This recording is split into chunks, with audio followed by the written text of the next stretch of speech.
Good morning. Welcome back to Ministry Monday.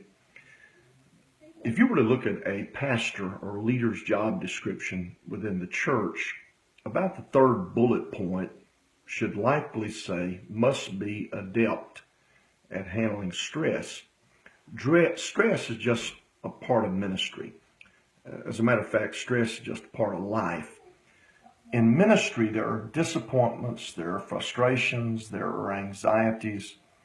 And if you look at the men and women in the scripture, stress was simply a constant. It was part of their life. Well, guess what? It's going to be part of your life as well. If you feel that God's called you to do something and you're looking for a no-stress life, doing ministry is simply not for you.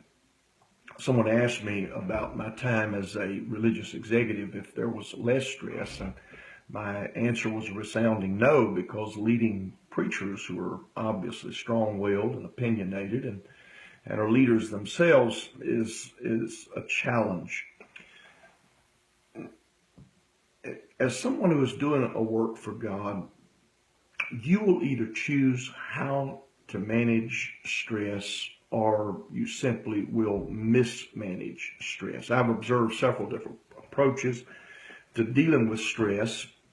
I've seen people whose remedy is simply avoidance. I run the other way. My flight from stress manages me would be their mantra. You see it in the scripture where the prophet runs from Jezebel, or maybe even Jonah fleeing from the stress, at least to him, of preaching to Nineveh. The problem with avoidance is that wherever you run to, there is another stressful situation that's waiting for you when you get there.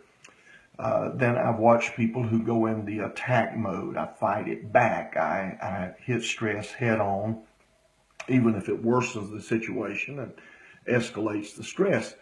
Simon Peter likely took this particular approach to a lot of things in life.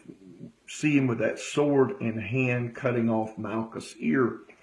What he was doing is he was in attack mode, but was totally oblivious to the fact that here he is, a fisherman about to do battle with a temple guard, and that's not going to come out very well.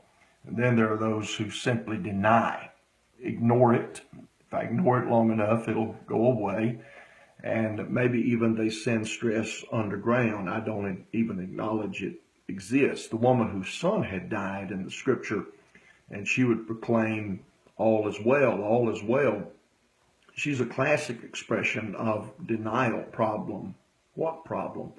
Denial may seem to fit a lot of times, but stress will surface. Its impact is going to be felt in your life, in your family, and your ministry. It may be through heart disease or high blood pressure, depression, or simply a family life that becomes untenable, but denial simply won't work. The best solution is coping, and that is to face up to stress, usually with acknowledgement that a problem exists, and in that recognizing that there are some things that simply cannot be fixed by any action that I take. And of course, reflecting on the problem before taking any action and hopefully applying a proven set of skills. Praying about it, asking the question, what does God's word say? What you're doing when you cope in this way is you're planning the play before the play comes to you.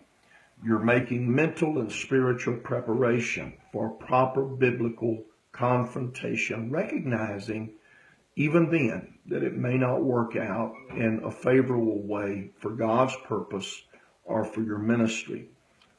As a minister and as a person, you can choose one of several approaches, but the truth of the matter is that you're going to have to learn to cope with stress if you're going to be effective in ministry. So maybe begin to read, begin to study. I will try to do in the future some thought about about teaching a session on biblical confrontation. God bless. Have a great week. Don't let the stress get to you this week.